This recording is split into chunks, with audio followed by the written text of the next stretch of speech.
Welcome to More Patients, More Impact, More Income, the podcast for real holistic medical practitioners who want to grow their high-impact, high-income practice without selling out. And now, here's your host, Chris Axelrad. What's up, everybody? All right, here we are. We're going to talk about the I Ching again, and we're going to talk about envy. We're going to talk about these 7 deadly omissions or sins, which, again, is not about pointing the finger, being judgmental, all that kind of stuff. It's about looking at ourselves and checking ourselves, because as healers, as medical I don't even like to say medical practitioners. You know what? The bottom line is we're healers. We're more than just fixers and technicians. If we're really practicing this medicine the way it was intended to be practiced, then we, just by our presence and the way we show up, we bring medicine to the people who need it. It's that simple. And so I have no problem with the term healer. Some people, for some reason, feel weird calling themselves that. That's fine. I get that. But I've always known since I was young that that's really who I am and what I stand for. So here's the thing. Again, what we want to talk about is the fact that a sin is an omission. It's a hole in the bucket. It's not something we're doing on purpose. We're not filling the bucket with dirty water. Actually, the water is clear. We're just leaking it out because of something that's missing that we need to plug up. And that's what a sin is. So when we envy, what we're doing is we are wanting to be someone else. And I talk all the time about not exiting the frame. I talk about this in War Room a lot, because really, when we are in clinic and we're with patients and we're really guiding an experience for them, right?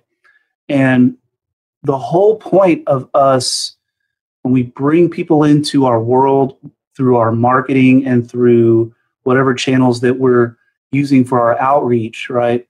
And those people become attracted into our space, then what we're really doing is that we're bringing them into a new frame. We're bringing them into a new way of looking at themselves. We're bringing them into a new way of showing up in their lives. Whether you realize you're doing that or not, that's what you're doing, because when they look to you for guidance and they look to you for help, that is what they want from you. They are looking for a frame, a new way of seeing things, not just to be fixed, right? Not just to have their pain relieved. They're looking for leadership and guidance. If you look at the medical community, the medical system, and you listen to the complaints that people have about the way things are done in the conventional medical system, really all the things they complain about, you can look at that, and the foundation is lack of leadership. It's lack of the doctor, the practitioner, whoever it is, really showing up and taking a leadership role in the patient's life and guiding that patient. People don't feel cared for. They don't feel like someone's listening to them because the person doesn't really care and isn't really listening. And those are 2 things that real leaders do. Real leaders actually care about the people that follow them. And by the way, if you look at the root of the word doctor, the root of the word doctor is the Latin word docere, which means what? To teach. When you know, like you see PhD, Doctor of Philosophy, the whole term doctor is not technician, fixer, surgeon, whatever. It is primarily to be a teacher. And so when people come to us and we don't care about them, we expect them to follow us, but we don't really care about them, then we're not really showing up as leaders. We expect them to follow us and we're not listening to them, then we're not showing up as leaders. We expect them to follow us and we are not being confident and sure in ourselves, then we are not showing up as doctors, as teachers, as leaders. Now, the key is this: when we're immersed in envy, what we're doing is we're exiting our own frame. We're wanting to be someone else. We're wanting to be somewhere else. We're like, we talked yesterday about greed is like, it's never enough. We just keep wanting more and more, and we're never satisfied, and we lose gratitude. And that causes us to exit the frame. We're no longer present with our patients. Envy does the same thing. And the key is this: there's always going to be somebody who's ahead of you. Okay. There's always going to be somebody who maybe knows more than you, or maybe has more money than you, or has more patience than you, or has a life that you think, at least from the outside, looks like something amazing, like something you want. What I want to tell you about that is that there's a lot of people, and this happens on social media all the time. There's a lot of people who are really good at making things look really good. And they post stuff, and based on what they post, based on how things look from the outside, you would think that they're living the dream. But if you knew what was going on behind the scenes, okay, like a lot of those people are fucking miserable. Okay. And you can look at, for examples, just look at Hollywood stars and rock stars, whoever, right? Famous people who you think have everything in the world. I mean, the example, Robin Williams, Anthony Bourdain, people like that seem like they're living the dream, right? And then look what happens. So what is the point when you look at someone else and you look at what's going on for them and you interpret that as something that puts you down a peg, and you envy that and you want to be that when you don't even know what's really going on? It's a total waste of time. And the key is this: it kills your success in your practice because you're not staying present with yourself and you're not staying present with your patients. For instance, people who think, oh man, I don't know enough and I want to know as much as, Jane knows. And patients come in and they're thinking about Jane and what Jane knows, when they themselves, the practitioner, thinking all this time about Jane knows so much and I don't know shit and I need to be like Jane. And it's like, no, you know a fucking lot. And actually, if you would just settle down, stay in the moment, stop exiting the frame, be in the frame with your patient right there, care and listen, and then just use what you have. Use the resources you have right here to do the best job you can. That's how you actually grow. That's how you actually become a better practitioner.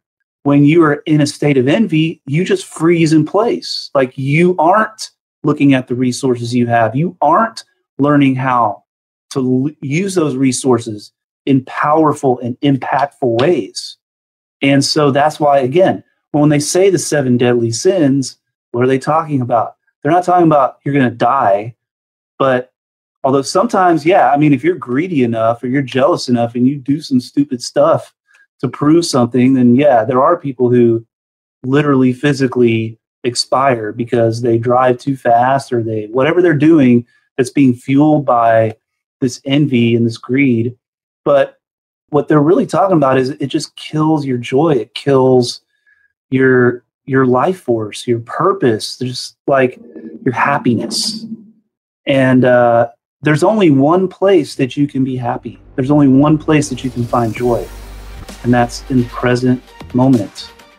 If you're ready to fill your practice and keep it full without the stress and overwhelm, then get instant access to your free autopilot patient attraction playbook now at www.highimpactpracticesystems.com/autopilot. Joy does not exist in the future, and joy does not exist in the past. It only exists right here. And the cool thing about joy is that joy is the ground of existence. The ground of existence is something I call abiding joy. And when you can just settle into the present moment and stop thinking that you need more, that you always need more, that's greed. And stop thinking, everyone else has something I don't have, that's envy. Then, man, the power that you begin to concentrate, the energy and the impact that you begin to become capable of is far beyond anything you can imagine. Far beyond anything you can imagine. And even you will be amazed at the stuff that starts happening in your life when you start showing up and being present and staying in the frame of this present moment. And just to wrap this up, when you can't stay within your own frame, you cannot expect yourself to be able to hold and sustain and lead someone else into a different frame. So whenever you end up with somebody, you can always tell. Like, I was just talking to someone today, actually, about joining War Room. And they were telling me, and this is funny because this is a perfect example of how envy just eats away at the mind and eats away at the heart and eats away at our power. She had attended a training with somebody like a coach, a guru, whatever, who's, similar in terms of, working with acupuncturists. I'm not going to say their name. I don't engage in petty BS because it's just a waste of time. It's a waste of energy. I got better things to do. But she was telling me literally that this person that was leading the seminar really spent a lot of the time in the seminar saying bad things about other people who were also, business coaches, whatever, and including myself in that. And on top of that, what she told me is that the whole like event was just very discombobulated, and there was just a lot of really, kind of bad energy going on. And she didn't feel like really that she was really learning a lot because of the fact that this person was just so focused on saying bad things about such and such person and such this, and this person sucks and whatever. And even to the point where she told me that the person was like having a conversation with somebody off to the side about me, which is like mind blowing. I mean, number one, like, I don't even know why somebody would even be thinking about me at one of these events, but that's what envy does, right? And in some way, this person, really where that comes from is this very deep pain within them of thinking that I'm a threat to them or something, and having this in a way envy. And where does that come from? It comes from here. Nothing makes us do this. These are things that come from within our own minds, and we're just poisoning ourselves. And then by poisoning ourselves, we lose our focus and we lose our frame, and then we can't hold an integrated frame and really lead other people. And so you have got to let go of everything in terms of wanting to be someone else, feeling like you have to compete with other people, and just be yourself. That is how you escape the trap of envy. Be yourself and just be content to be yourself. Speak your truth. Now, you may believe, I do believe, that the things that I teach are really, really good. And if we just had a objective comparison of stuff that I teach versus stuff that some other people teach, I think the stuff I teach gets people results a lot more effectively, because I've seen a lot of people that have come into my program who've had different teachers and told me the things that were going on. And I just know that the stuff I teach has a lot. Confidence is not, when you're confident in yourself, that's different than pride. We're going to talk about pride later, but it's okay to be confident and know, hey man, I'm a badass. Like, I'm good at this shit. And I'm not saying I'm better than such and such. I'm not saying such and such sucks.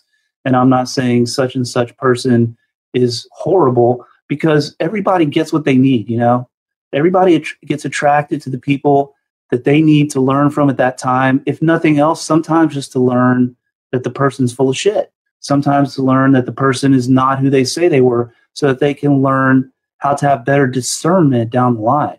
And that's fine, But the key is this: be confident in yourself, be yourself. And that's how you fill that hole of envy in your bucket, and you stop leaking all that power, and you begin to concentrate that power and start to show up in a way that just starts to build so much momentum in your practice. Not just results that your patients are getting, but more referrals, more just more everything. And you start to tune into that intuition, that seed intelligence that I love to talk about all the time in my program. So speaking of that, look, I'm available to help you. I will help you build your practice. I will help you learn how to market yourself in a way that doesn't take a lot of energy and doesn't take a lot of time, because it's this amplified effect. When you're doing the right things and you have the right message and you have the right alignment between you, your heart, your soul, your message, and the market, things just start to take on a life of their own, and you really don't have to do all that much. You know, it's in our medicine, we talk about flow. We talk about things being in alignment and flowing.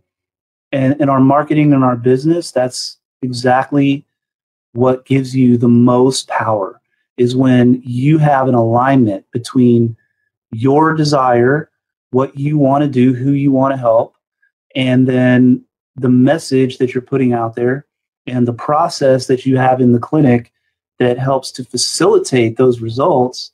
When all of that is in alignment, things are really fucking easy. And that's because when nature's in flow, when we look at mountains and we look at oceans and we look at all of these beautiful things that nature has created, you know, nature didn't have to work that hard to do it. Nature just naturally does that. And when we are in alignment and we are fulfilling that natural flow within ourselves, then our own success becomes easy. And that's what I teach in War Room. That's why witnessing all the people in my program who are just, you know, really having really awesome breakthroughs and having some amazing shifts in not only their mindset, how they see themselves and how they see their practice, but shifts in how things are flowing in their lives and just their confidence level of being able to, you know, do things like go out and get their own space or get a bigger space or hire an associate or hire another employee or hire an admin, whatever it is. It's a beautiful thing to witness, and it's happening left and right in my program. Anybody who has been in there will tell you that.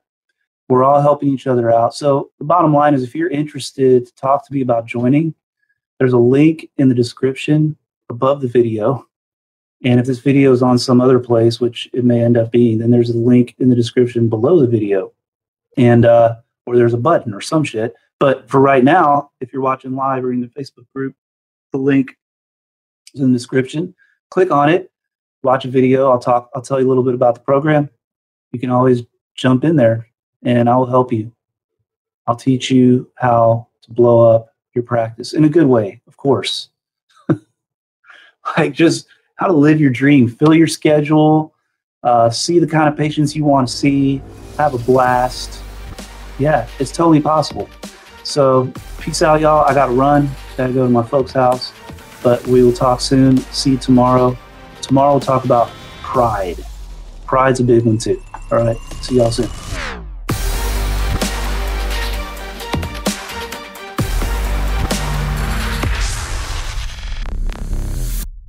This is thepodcastfactory.com.